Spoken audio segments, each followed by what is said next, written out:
साथियों, ये emergency light काफ़ी समय से रखी हुई थी, जो कि ये बिल्कुल काम नहीं कर रही थी। लेकिन इसकी एक ख़ासियत क्या है दोस्तों, इसको जैसे चार्ज पे लगाओ तो ये जलती है और उसके बाद नहीं जलती है। तो हमने इसको पहले खोल लिया है और ये देखिए, अब हम खोलने के बाद इसमें हम देखेंगे तो यहाँ पर जो बैटरी है बढ़िया से सेटअप है, मतलब बैटरी के जो कनेक्शन है वो सब ओके हैं। इसका मतलब है ये अगर नहीं जल रही है तो इसकी बैटरी ही ख़राब हो चुकी है। तो अब हम यहाँ पर बैटरी को चेक करेंगे और उसके बाद देखेंगे क्या इसमें समस्या है। और यहाँ पर ये देखिए, बैटरी तो बहुत अच्छे से लगी हुई थी, लेकिन अभी यहाँ पर हम देख रहे हैं इसमें कुछ कलर भी भरा हुआ है लाल कलर का। तो पहले हम इसको साफ़ कर लेते हैं। तो हमारे पास ये रिमूवल है और इसकी सहायता से हम साफ़ करेंगे, कोई स्क्रैच नहीं आएगा और आसानी से साफ़ हो जाएगी इस तरीके से। अगर आप चाहें तो दोस्तों आप पेट्रोल से भी इसको साफ़ कर सकते हैं, लेकिन पेट्रोल से क्या होता है, साफ़ करने के बाद थोड़ा भूरापन सफ़ेदी आ जाती है। लेकिन इसको हम साफ़ करेंगे, इसको जेल को लगाकर, तो ये साफ़ अच्छे से हो जाएगा और कोई सफ़ेदी भी नहीं आएगी। तो ये इसकी ख़ासियत है। ये 60-70 रुपए का मिल जाएगा दोस्तों। ये अलग-अलग प्रकार के आते हैं। तो चलिए, अभी हम जैसे यहाँ पे इसको चार्ज पे लगा रहे हैं और ये चार्जिंग हो रही है, अच्छे से हो रही है। और जैसे ही चार्ज पे लगाते हैं तो हम जलाएँगे तो ये बढ़िया से जल भी रही है। तो इसका मतलब है जो चार्जिंग का जो सर्किट है, वो सप्लाई है वो ओके है। बस इसका जो बैटरी का कनेक्शन है वो भी ओके है, लेकिन बैटरी में दम नहीं बची है। काफ़ी समय से रखे होने के कारण बैटरी ये ख़राब हो चुकी है। अब हम क्या करेंगे, इस बैटरी को बाहर निकालेंगे और इसकी जगह पे दूसरी बैटरी को हमको डालना होगा।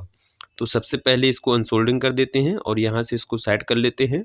और एक हमारे पास ये, हालाँकि 1.5 एम्पीयर की थी, तो हमारे पास अभी वर्तमान में 1 एम्पीयर की बैटरी उपलब्ध थी।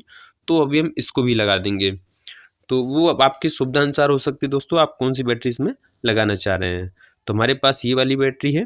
हालाँकि दोनों का जो वोल्टेज है वो 4 ही वोल्टेज की रहती हैं। बस थोड़ा-सा एम्पीयर में अंतर हो जाता है। ये 1 एम्पीयर की है और ये जो पुरानी वाली थी वो 1.5 एम्पीयर की थी। बस इतना ही अंतर रहता है एम्पीयर का। बैटरी का वोल्टेज बराबर है, तो इसमें चार्जिंग में कोई प्रॉब्लम नहीं होगी। तो इस तरीके से अब हम इसको सेट करेंगे। अब इसमें क्या है, डबल टैप का है, तो इसको हम यहाँ पर, ये भी टैप सही लग रहा है, तो इसको हम निकाल लेंगे और इसी जगह पे इसको चिपका कर बिल्कुल फिट करेंगे कुछ इस तरीके से। ये देखिए, इस तरीके से हमने लगाया इसको। और ये वाला जो डबल टैप है इसको भी निकाल के और इसमें बढ़िया से लगा देंगे इस तरीके से, और हम ये सेट कर देंगे। ये बीचों बीच में सेट करेंगे ताकि यहाँ वहाँ कोई दिक्कत ना हो। हालांकि बताते चलें दोस्तों, इसमें जो बैटरी है वो यही वाली फिट होती है और यही वाली रहती है। वो 1.5 एम्पीयर की एक्स्ट्रा में लगा दिया था कि और अच्छे से काफ़ी समय तक इसका बैकअप मिल सके, इसलिए। बाकी इसमें जो लाइट है, इसमें यही वाली बैटरी आती है लग के। जो आप नई बैटरी को खरीदेंगे उसमें आपको यही वाली बैटरी 1 एम्पीयर की ही लग के आएगी। तो यहाँ पे हम इसको इसलिए हम ये भर रहे हैं ताकि हमारी जो टार्च अगर गिर भी जाए तो इसमें कोई भी जो कंपोनेंट है, कनेक्शन है, वो खिंचे नहीं और सभी बिल्कुल बढ़िया से फंसे रहें, बैटरी का हिलना डुलना भी ना हो पाए। और जब बैटरी हिलेगी डुलेगी नहीं तो कोई भी कनेक्शन टूटेगा नहीं।